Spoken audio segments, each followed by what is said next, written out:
Hi friends, ಎಲ್ರಿಗೂ ನಮಸ್ಕಾರ. Welcome to V studio. ನಮ್ಮ ರಕ್ಷಿತಾ ಶೆಟ್ಟಿ ಅವರ ಮೆಚ್ಯೂರಿಟಿ ಲೆವೆಲ್ಗೆ ಆ್ಯಡ್ಸ್ ಆಫ್ ಅಂತಲೇ ಹೇಳ್ಬೋದು. ಯಾಕೆ ಅಂದರೆ ಯಾವೊಂದು ಟೈಮಲ್ಲಿ ಯಾವ ಪಾಯಿಂಟನ್ನು ಮಾತಾಡಬೇಕೋ ಸಿಕ್ಕಾಪಟ್ಟೆ ಕ್ಲಿಯರಾಗಿ ಮಾತಾಡ್ತಾರೆ ಅಂತ ಹೇಳ್ಬೋದು. ಕನ್ನಡದಲ್ಲಿ ಒಂದಿಷ್ಟು ಪದ ಬಳಕೆ ಮಾಡೋದು ಆ ಹುಡುಗಿಗೆ ಗೊತ್ತಾಗೋದಿಲ್ಲ. ನಾವು ಕೂಡ ಕನ್ನಡದವರೇ ಆಗಿದ್ರೂ ಸಹ ಕೆಲವೊಂದು ಸತಿ ಬೆಬೆ ಅಂತ ತಡವಡಿಸ್ತೀರಿ. ಬಟ್ ರಕ್ಷಿತಾ ಶೆಟ್ಟಿ ತುಳುನಾಡೋರಾಗಿ ಕನ್ನಡದಲ್ಲಿ ಇಷ್ಟು ಮಾತ್ರ ಮಾತಾಡ್ತಿದ್ದಾರಲ್ಲ, ಅದಕ್ಕೂ ಕೂಡ ಹ್ಯಾಟ್ಸ್ ಆಫ್ ಅಂತ ಹೇಳಬೇಕು. ಇಷ್ಟೆಲ್ಲ ಪ್ರಯತ್ನ ಪಡೋರೆ ಕಡಿಮೆ ಅಂತ ಹೇಳ್ಬೋದು. ಯಾವುದೋ ದೇಶದಿಂದ ಬಂದು, ಯಾವುದೋ ರಾಜ್ಯದಿಂದ ಬಂದು ನಾವು ಕನ್ನಡ ಕಲಿಯಲ್ಲ, ನಾವು ಇರೋದೇ ಹಿಂಗೆ, ಏನು ಮಾಡ್ತೀರಾ, ಏನು ಮಾಡ್ಕೊತೀರಾ ಮಾಡ್ಕೋ ಹೋಗಿ ಅಂತ ಹೇಳಿ ಕಿತ್ತಾಕೊಳ್ಳುವಂತಹ ಜನಗಳ ಮಧ್ಯೆ ಇವಳು ಕಲಿತೀನಿ ಅಂತ ಹೇಳಿ ಬಂದಿದ್ದಾಳೆ. ಆ್ಯಂಡ್ ಕಲಿಯೋದಕ್ಕೆ ಪ್ರಯತ್ನ ಸಹ ಪಡ್ತಿದ್ದಾಳೆ. ಆ್ಯಂಡ್ ಆಲ್ಮೋಸ್ಟ್ ಕನ್ನಡದಲ್ಲೇ ಎಲ್ಲನೂ ಸಹ ಮಾತಾಡ್ತಿದ್ದಾಳೆ ಅಂತ ಹೇಳ್ಬೋದು. ಅದನ್ನು ಇವರು ಡ್ರಾಮಾ ಅಂತಾರೆ, ಓವರ್ ಸ್ಟ್ರಾಟರ್ಜಿ ಅಂತ ಅಂತಾರೆ, ಲೈಕ್ ಬೇರೆ ಬೇರೆ ಪದ ಬಳಕೆಗಳನ್ನೆಲ್ಲ ಸಹ ಮಾಡ್ತಾರೆ. ಎಕ್ಸ್ಪೆಷಲಿ ನನಗೆ ಕಾವ್ಯ ಅವರು ರಕ್ಷಿತಾ ಅವ್ರನ್ನ ವಿಲನ್ ಅಂತ ಹೇಳಿ ಕನ್ಸಿಡರ್ ಮಾಡಿದಾಗ ಕೊಟ್ಟಂತಹ ರೀಸನ್ಸ್ಗಳು, ಆ ಟೈಮಲ್ಲಿ ಯೂಸ್ ಮಾಡಿದಂತಹ ಒಂದಷ್ಟು ಪದಗಳು ನಿಜವಾಗ್ಲೂ ತುಂಬಾ ಹರ್ಟ್ ಆಗೋ ರೀತಿಯೇ ಇತ್ತು ರಕ್ಷಿತಾ ಫ್ಯಾನ್ಸ್ಗಳಿಗೆ. ಆ್ಯಂಡ್ ತುಂಬ ಕೋಪ ಕೂಡ ಬಂತು ಅಂತ ಹೇಳ್ಬೋದು. ಬಟ್ ರಕ್ಷಿತಾ ಅದೇ ರೀತಿ ನೋಡ್ಕೊಳ್ಳೋ ರೀತಿಯೇ ಕೊಟ್ಲು ಅಂತ ಹೇಳ್ಬೋದು ಕಾವ್ಯ ಅವ್ರಿಗೆ. ಆ್ಯಂಡ್ ನೀನು ನನ್ನ ಕಾಂಪಿಟೇಟರ್ ಅಲ್ಲ ಅಂತಲೂ ಸಹ ಹೇಳಿದ್ದಾಳೆ. ಕಾವ್ಯ ಅವ್ರಿಗೂ ಕಾಂಪಿಟೇಟರ್ ಅಲ್ಲ ಅಂತ ಹೇಳಿದ್ದು ಅವಳು ಲಾಸ್ಟ್ ವೀಕಲ್ಲಿ ಹೇಳಿದ್ರು. ಆ್ಯಕ್ಚುಲಿ ನೀವು ನನಗೆ ಕಾಂಪಿಟೇಟರೇ ಅಲ್ಲ ಅಂತ ಹೇಳಿ ಲಾಸ್ಟ್ ವೀಕಲ್ಲಿ ಹೇಳಿದ್ಲು. ಬಟ್ ಕಾವ್ಯ ಅವ್ರು ಯಾವ ರೀತಿ ಅಂತಂದರೆ, ಲೈಕ್ ಅವಳು ಹೇಳಿದಾಗ ಅವಳಿಗೆ ಏನು ರಿಪ್ಲೈ ಕೊಡಬೇಕು ಅನ್ನೋದೇ ಗೊತ್ತಿರಲಿಲ್ಲ. ಸೊ ಅದಕ್ಕೋಸ್ಕರ ಒಂದು ವಾರ ಟೈಮ್ ತೊಗೊಂಡು ನಿನ್ನೆ ಬಂದು ಅದಕ್ಕೆ ರಿಪ್ಲೈ ಕೊಡ್ತಾಳೆ. ನೀನು ನನಗೆ ಹೋದ ವಾರ ಕಾಂಪಿಟೇಟರ್ ಅಲ್ಲ ಅಂತ ಹೇಳಿದ್ದಲ್ಲ, I will agree with that. ನಾನು ಅದನ್ನು ಅಕ್ಸೆಪ್ಟ್ ಮಾಡ್ಕೋತೀನಿ. ಯಾಕೆ ಅಂದರೆ ನಾನು ಈ ಥರ ಓವರ್ ಡ್ರಮ್ಯಾಟಿಕ್ ಆಗಿಲ್ಲ ಅಂತ ಹೇಳಿ ಒಂದಷ್ಟು ರೀಸನ್ಸ್ಗಳನ್ನ ಕೊಡ್ತಾರೆ. ಆ್ಯಂಡ್ ರಕ್ಷಿತಾ ಶೆಟ್ಟಿ ನಿನ್ನೆ ಕೂಡ ಹೇಳಿದ್ರು, ನಾನು ಅವತ್ತು ಹೇಳಿದ್ದಲ್ಲ ಇವತ್ತು ಸಹ ಹೇಳ್ತೀನಿ, ನೀನು ನನಗೆ ಕಾಂಪಿಟೇಟರ್ ಅಲ್ಲ ಅಂತ ಹೇಳಿ ಇವತ್ತು ಹೇಳ್ತೀನಿ ಅಂತ ರಕ್ಷಿತಾ ಶೆಟ್ಟಿ ಅವ್ರು ಅಲ್ಲೇ ಅದನ್ನು ಕ್ಲಿಯರ್ ಮಾಡಿದ್ರು. ಬಟ್ ಒಂದು ಲೈವ್ ಫುಟೇಜು ನಮ್ಮೆಲ್ಲರಿಗೂ ಸಹ ಎಪಿಸೋಡಲ್ಲಿ ತೋರಿಸ್ಬೇಕಾಗಿತ್ತು. ಬಟ್ ಬಿಗ್ ಬಾಸ್ ಅವ್ರು ಯಾಕೆ ತೋರಿಸಿಲ್ಲ ಅಂತ ಗೊತ್ತಾಗಿಲ್ಲ. ರಕ್ಷಿತಾ ಶೆಟ್ಟಿ ಅವರ ಮೆಚ್ಯೂರಿಟಿ ಲೆವೆಲ್ ಇಲ್ಲೇ ಒಂದು ಸ್ವಲ್ಪ ಹೈ ಲೆವೆಲಾಗಿ ಕಾಣಿಸ್ತಿದೆ. ಯಾಕೆ ಅಂತಂದರೆ, ಯಾರೂ ಇಲ್ಲದೇ ಇರುವಂತಹ ಟೈಮಲ್ಲಿ ಕಾವ್ಯ ಅವರು ಲಿವಿಂಗ್ ಏರಿಯಾದಲ್ಲಿ ಕುತ್ಕೊಂಡಿರ್ತಾರೆ. ಆ ಟೈಮಲ್ಲಿ ರಕ್ಷಿತಾ ಶೆಟ್ಟಿ ಹೋಗ್ಬಿಟ್ಟು ಕೇಳ್ತಾಳೆ, ನನಗಿಂತ ಹೆಚ್ಚಾಗಿ ಫಾಲೋವರ್ಸ್ ನಿಮಗಿದಾರಲ್ಲ, ನೀವು ಈ ಒಂದು ಇಂಡಸ್ಟ್ರಿನಲ್ಲಿ 5 to 6 ಇಯರ್ಸಿಂದ ವರ್ಕ್ ಮಾಡ್ತಾ ಇದ್ದೀರಾ, ಸೀರಿಯಲ್ಸ್ಗಳನ್ನ ಮಾಡಿದ್ದೀರಾ, ಸಿನಿಮಾಗಳನ್ನ ಮಾಡಿದ್ದೀರಾ, ಶೋಗಳನ್ನ ಅಟೆಂಡ್ ಮಾಡಿದ್ದೀರಾ. ಸೊ ನನಗಿಂತ ನೀವು ತುಂಬಾ ಪಾಪ್ಯುಲರ್ ಇದ್ದೀರಾ ಅಲ್ವಾ ಕಾವ್ಯ ಅವರೇ. ಬಟ್ ನನಗೆ ಯಾಕೆ ಈ ರೀತಿ ಎಲ್ಲ ಹೇಳ್ತಿದ್ದೀರಾ? ನಾನು ಜಸ್ಟ್ ಒಂದು ಸಾಮಾನ್ಯ ಹುಡುಗಿ, ಜಸ್ಟ್ ಯೂಟ್ಯೂಬಿಂದ ಡೈರೆಕ್ಟಾಗಿ ನಾನು ಬಿಗ್ ಬಾಸ್ ಮನೆಗೆ ಎಂಟ್ರಿ ಕೊಟ್ಟಿರೋಳಷ್ಟೇ. ನನ್ನನ್ನು ಯಾಕೆ ಈ ರೀತಿ ಟಾರ್ಗೆಟ್ ಮಾಡ್ತಿದ್ದೀರಾ ಅನ್ನೋ ರೀತಿ ಕ್ವಶನ್ಸ್ನ ಕಾವ್ಯ ಹತ್ರ ಇಲ್ಲಿ ರಕ್ಷಿತಾ ಶೆಟ್ಟಿ ಹೋಗ್ಬಿಟ್ಟು ಕೇಳ್ತಾಳೆ.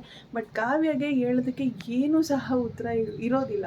ಅವಳು ಒಂದೇ ಹೇಳೋದು, ಲೈಕ್ ನಾನು ಏನೇನು ಹೇಳಿದ್ದೀನಿ ಅನ್ನೋದು ಎಲ್ಲ ಸಹ ಫುಟೇಜಲ್ಲಿ ರೆಕಾರ್ಡ್ ಆಗಿರುತ್ತೆ. ನಾನು ಹೇಳಿರೋದನ್ನ ತಿರ್ಚುವಂತಹ ಪ್ರಯತ್ನ ನೀನು ಮಾಡೋಕ್ಕೆ ಹೋಗಬೇಡ. ಎಲ್ಲ ಸಹ ಫುಟೇಜಲ್ಲಿ ರೆಕಾರ್ಡ್ ಆಗಿರುತ್ತೆ. ಅದನ್ನು ನೋಡಿದಾಗ ನಾನು ಏನು ಹೇಳಿದ್ದೀನಿ, ಯಾಕೆ ಹೇಳಿದ್ದೀನಿ ಅನ್ನೋದು ನಿಮಗೆ ಗೊತ್ತಾಗುತ್ತೆ ಅಂತ ಹೇಳಿ ಕಾವ್ಯ ಅವರು ಆ ಒಂದು ಕಾನ್ವರ್ಸೇಷನ್ನ ಅಲ್ಲಿಗೆ ಸ್ಟಾಪ್ ಮಾಡಿಬಿಡ್ತಾರೆ. ಬಟ್ ರಕ್ಷಿತಾ ಶೆಟ್ಟಿ ಅಲ್ಲಿ ಹೋಗಿದ್ದು ಒಂದು ಕ್ಲಾರಿಟಿ ತೊಗೊಳೋದಕ್ಕೆ, ನನಗೆ ಹೇಗೆ ಈ ರೀತಿ ಪದ ಬಳಕೆಗಳನ್ನ ಮಾಡ್ತಿದ್ದೀರಾ, ಕನ್ನಿಂಗ್ ಅನ್ನೋದಾಗಿರ್ಬೋದು ಅಥವಾ ಓವರ್ ಡ್ರಮ್ಯಾಟಿಕ್ ಅನ್ನೋದಾಗಿರ್ಬೋದು, ಈ ರೀತಿ ಪದ ಬಳಕೆಗಳನ್ನ ನಾನು ಯಾಕೆ ಮಾಡ್ತಿದ್ದೀರಾ ಅಂತ ಹೇಳಿ ಕೇಳೋದಕ್ಕೆ ಅಲ್ಲಿ ರಕ್ಷಿತಾ ಶೆಟ್ಟಿ ಹೋಗಿದ್ದು. ಒಂದು ಕ್ಲಾರಿಟಿ ತೊಗೊಳ್ಳೋಣ ಅಂತ ಹೇಳಿ ಹೋದ್ಲು. ಬಟ್ ಕ್ಲಾರಿಟಿ ತೊಗೊಳೋದಕ್ಕಾಗಿರ್ಬೋದು, ಕೊಡೋದಕ್ಕಾಗಿರ್ಬೋದು ಕಾವ್ಯ ಅವರು ರೆಡಿ ಇರೋದಿಲ್ಲ. ಆ್ಯಂಡ್ ಕಾವ್ಯ ಅವರು ಇನ್ನೊಂದು ಸ್ಟೇಟ್ಮೆಂಟನ್ನು ಸಹ ಪಾಸ್ ಮಾಡಿರ್ತಾರೆ.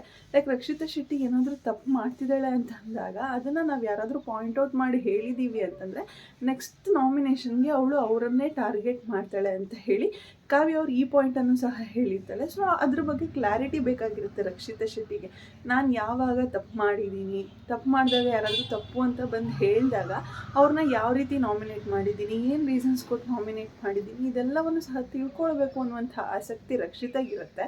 ಸೊ ಅದಕ್ಕೋಸ್ಕರ ಅವಳು ಹೋಗಿ ಕೇಳ್ತಾಳೆ, ಲೈಕ್ ನಿಮಗೆ ಇಷ್ಟೆಲ್ಲ ಫ್ಯಾನ್ಸ್ ಇದ್ದಾರೆ ಅಲ್ವಾ, ನಿಮಗೆ ಇಷ್ಟೆಲ್ಲ ಸಪೋರ್ಟ್ ಇದ್ದಾರೆ ಅಲ್ವಾ, ನೀವು ನನ್ನ ಜನಗಳ ಬಗ್ಗೆ ಮಾತಾಡಿದ್ದೀರಾ, ಲೈಕ್ ನನಗೂ ಯೂಟ್ಯೂಬಿಂದ ಒಂದಷ್ಟು ಫಾಲೋವರ್ಸ್ ಅನ್ನೋದಾಗಿದ್ದಾರೆ, ಇಷ್ಟಪಡೋವಂಥವ್ರು ಆಗಿದ್ದಾರೆ. ಸೊ ಅವ್ರನ್ನ ನಾನು ನನ್ನ ಜನ ಅಂತ ಹೇಳ್ತಿರ್ತೀನಿ. ಬಟ್ ನಿಮಗೂ ಸಹ ಫ್ಯಾನ್ ಬೇಸ್ ಅನ್ನೋದು ಇರುತ್ತೆ ಅಲ್ವಾ, ನೀವು ಕೂಡ ಹೇಳ್ಬೋದಲ್ಲ, ನಿಮ್ಮ ಜನ ಕೂಡ ನಿಮಗೆ ಸಪೋರ್ಟ್ ಮಾಡ್ತಾರೆ ಅಲ್ವಾ ಅಂತ ಕೇಳಿದಾಗ ಅವಳು ಕಾವ್ಯ ಹತ್ರ ಕೊಡೋದಕ್ಕೆ ಯಾವುದೇ ರೀತಿಯಾದಂತಹ ಉತ್ತರ ಇರೋದಿಲ್ಲ. ಲೈಕ್ ಕಾವ್ಯ ಅವ್ರು ಹೇಳ್ತಾರೆ ರಕ್ಷಿತಾ ಶೆಟ್ಟಿ ಅವ್ರನ್ನ ಚಿಕ್ಕೋಳು ಅಂತ ಒಂದು ಸತಿ ಹೇಳ್ತಾರೆ, ಚಿಕ್ಕವರಲ್ಲ ಅಂತ ಒಂದು ಸತಿ ಹೇಳ್ತಾರೆ. ಹೇಳ್ತಾರೆ. ಬಟ್ ಇವರು ಒಂದು ಮೆಚ್ಯೂರಿಟಿ ಇವ್ರಿಗೂ ಕೂಡ ಇದೆ ಅಲ್ವಾ. ರಕ್ಷಿತಾ ಶೆಟ್ಟಿಗೆ ಇವ್ರ ಪ್ರಕಾರ ಮೆಚ್ಯೂರಿಟಿ ಅನ್ನೋದು ಇಲ್ಲ, ಬಟ್ ಕಾವ್ಯಗೆ ಮೆಚ್ಯೂರಿಟಿ ಅನ್ನೋದು ಇದೆ ಅಲ್ವಾ. ಮೆಚ್ಯೂರಿಟಿ ಇಟ್ಕೊಂಡಿರೋರು ಕ್ಲಾರಿಟಿ ಕೊಡ್ಬೋದಾಗಿತ್ತಲ್ವ. ಆ ಮೆಚ್ಯೂರಿಟಿ ಇಲ್ಲದೇ ಇರುವಂಥ ಹುಡುಗಿ ಬಂದ್ಬಿಟ್ಟು ಒಂದು ಕ್ಲಾರಿಟಿ ಕೇಳ್ತಿದ್ದಾಳೆ ಅಂತಂದಾಗ ಮೆಚ್ಯೂರಿಟಿ ಇರುವಂಥ ನೀವು ಕ್ಲಾರಿಟಿ ಕೊಡಬೇಕಾಗಿರೋದು ಅದು ನಿಮ್ಮ ಕರ್ತವ್ಯ. ಇಲ್ಲಿ ಕ್ಲಿಯರ್ ಕಟ್ಟಾಗಿ ಗೊತ್ತಾಗ್ತಿದೆ ಯಾರಿಗೆ ಮೆಚ್ಯೂರಿಟಿ ಲೆವೆಲ್ ಅನ್ನೋದು ಜಾಸ್ತಿ ಇದೆ, ಯಾರಿಗೆ ಜಾಸ್ತಿ ಇಲ್ಲ ಅಂತ. ಈ ಒಂದು ಕಾನ್ವರ್ಸೇಷನ್ನೇ ಸಾಕು ರಕ್ಷಿತಾ ಶೆಟ್ಟಿ ಮೆಚ್ಯೂರಿಟಿ ಲೆವೆಲ್ ಎಷ್ಟಿದೆ, ಕಾವ್ಯ ಶೆಟ್ಟಿ ಅವರ ಮೆಚ್ಯೂರಿಟಿ ಲೆವೆಲ್ ಎಷ್ಟು ಕೀಳಾಗಿದೆ ಅನ್ನೋದು ಗೊತ್ತಾಗೋಕ್ಕೆ ಈ ಒಂದು ಸಿಚುಯೇಷನ್ನೇ ಸಾಕು ಅಂತ ಅನಿಸುತ್ತೆ.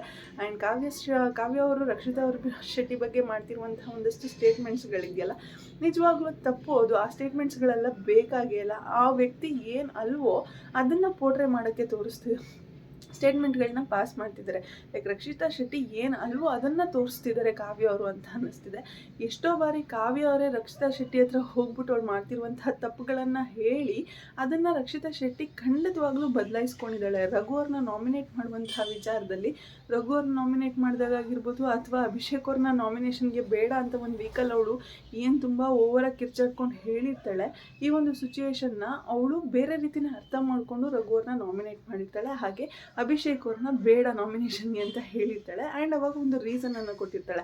ಆಗ ಕಾವ್ಯ ಹೋಗ್ಬಿಟ್ಟು ಇದ್ರ ಬಗ್ಗೆ ಕ್ಲಾರಿಟಿ ಕೇಳಿದಾಗ ರಕ್ಷಿತಾ ಶೆಟ್ಟಿ ಹತ್ರ ಕ್ಲಾರಿಟಿ ಸರಿಯಾಗಿ ಕೊಡೋದಕ್ಕಾಗೋದಿಲ್ಲ. ಅವಾಗ ಕಾವ್ಯ ಕರೆಕ್ಟಾಗಿ ಬಿಡಿಸಿ ಹೇಳ್ತಾಳೆ, ನೀನು ಆ ಸಿಚುಯೇಷನಲ್ಲಿ ಆ ರೀತಿ ಥಿಂಕ್ ಮಾಡಿದ್ಯಾ ಅಂದಾಗ ಈ ಸಿಚುಯೇಷನಲ್ಲೂ ಅಭಿಷೇಕ್ ಅವ್ರನ್ನ ನಾಮಿನೇಟ್ ಮಾಡಬೇಕಾದ್ರೂ ಅದೇ ರೀತಿ ಥಿಂಕ್ ಮಾಡಬೇಕಾಗಿತ್ತಲ್ವ. ಅಭಿಷೇಕ್ ಅವ್ರನ್ನ ನಾಮಿನೇಟ್ ಮಾಡ್ಬೇಕಾದ್ರೆ ಬೇರೆ ರೀತಿ ಥಿಂಕ್ ಮಾಡಿದೆ, ರಘು ಅವ್ರನ್ನ ನಾಮಿನೇಟ್ ಮಾಡಬೇಕಾದ್ರೆ ನೀನು ಬೇರೆ ರೀತಿ ಥಿಂಕ್ ಮಾಡಿದೆ ಅಂತ ಹೇಳಿದಾಗ ಅವಳು ಅಲ್ಲ ಆನ್ ಸ್ಪಾಟ್ ಅಕ್ಸೆಪ್ಟ್ ಮಾಡ್ಕೋತಾಳೆ ರಕ್ಷಿತಾ ಶೆಟ್ಟಿ. ಅಯ್ಯೋ ಹೌದಲ್ವಾ, ನಾನು ಹಾಗೂ ಮಾಡ್ಬೋದಾಗಿತ್ತಲ್ವ, ನಾನು ಯಾಕೆ ಹಿಂಗೆ ಮಾಡಿದೆ ಅಂತ ಹೇಳಿ ಆನ್ ಸ್ಪಾಟ್ ಅಕ್ಸೆಪ್ಟ್ ಮಾಡ್ಕೋತಾಳೆ. ಅವಳದು ತಪ್ಪು ಅಂತ ಗೊತ್ತಾಗಿದ ತಕ್ಷಣ ಅವಳು ಅಕ್ಸೆಪ್ಟ್ ಮಾಡ್ಕೋತಾಳೆ. ಅವಳದು ತಪ್ಪಿಲ್ಲ ಅಂತ ಅಂದಾಗ ಜಪ್ಪಯ್ಯ ಅಂತಂದ್ರು ಅವಳು ಅದನ್ನು ಅಕ್ಸೆಪ್ಟ್ ಮಾಡ್ಕೊಳ್ಳೋದಿಲ್ಲ.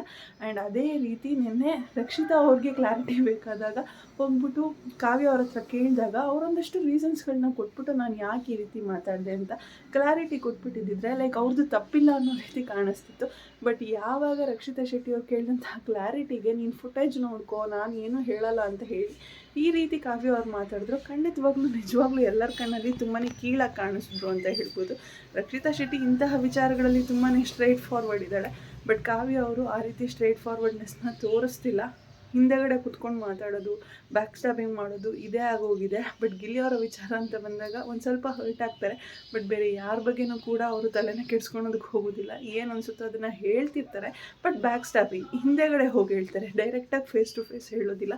ಬಟ್ ನಮ್ಮ ರಕ್ಷಿತಾ ಶೆಟ್ಟಿ ಹಾಗಲ್ಲ, ಯಾರ ಬಗ್ಗೆ ಏನು ಅನಿಸುತ್ತೋ ಅದೇ ರೀತಿ ಡೈರೆಕ್ಟಾಗಿ ಫೇಸ್ ಟು ಫೇಸ್ ಹೇಳೋಕ್ಕೆ ಇಷ್ಟಪಡ್ತಾಳೆ ಅವಳು.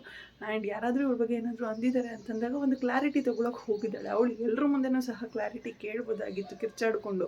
ಯಾಕಂದರೆ ಅವಳ ವ್ಯಕ್ತಿತ್ವ, ಅವಳ ವಾಯ್ಸ್ ಇರೋದೇ ಹಾಗೆ ಕಿರ್ಚಾಡಿಕೊಂಡು, ನೀವು ಹೇಳಿದ್ರಲ್ಲ ಡ್ರಮ್ಯಾಟಿಕ್ ಆಗಿ ಅಂತ, ಆ ರೀತಿ ಆ್ಯಕ್ಷನ್ಸ್ಗಳನ್ನೆಲ್ಲ ಮಾಡ್ಕೊಂಡು ಅವಳು ಕೇಳ್ಬೋದಾಗಿತ್ತು. ಬಟ್ ಅವಳು ಆ ರೀತಿ ಕೇಳಲಿಲ್ಲ. ಇನ್ಸ್ಟೆಡ್ ನೀವು ಒಬ್ಬರೇ ಕೂತ್ಕೊಂಡಿದ್ದಾಗ ಬಂದು ತುಂಬಾ ಸಿನ್ಸಿಯರಾಗಿ ತುಂಬಾ ಪೊಲೈಟಾಗಿ ಕೇಳಿಕೊಂಡ್ಲು. ಬಟ್ ಅದಕ್ಕೆ ಉತ್ತರ ಕೊಡುವಂತಹ ಯೋಗ್ಯತೆ ನಿಮಗಿರಲಿಲ್ಲ ಕಾವ್ಯ ಅವರೇ ಅಂತ ಹೇಳೋಕ್ಕೆ ಇಷ್ಟಪಡ್ತಾ ಇವತ್ತಿನ ವಿಡಿಯೋನ ಇಲ್ಲಿಗೆ ಮುಗಿಸ್ತಾ ಇದ್ದೀನಿ. ಆ್ಯಂಡ್ ಈ ಒಂದು ಕಾನ್ವರ್ಸೇಷನ್ ಬಗ್ಗೆ ನಿಮ್ಗೆ ಏನು ಅನಿಸ್ತು ಅಂತ ಕಮೆಂಟ್ ಸೆಕ್ಷನಲ್ಲಿ ತಿಳಿಸಿ ಫ್ರೆಂಡ್ಸ್ ಅಂತ ಹೇಳ್ತಾ ಇವತ್ತಿನ ವಿಡಿಯೋನ ಇಲ್ಲಿಗೆ ಏನು ಮಾಡ್ತಾ ಇದ್ದೀನಿ. Thank you so much. Love you all. Take care. Bye bye.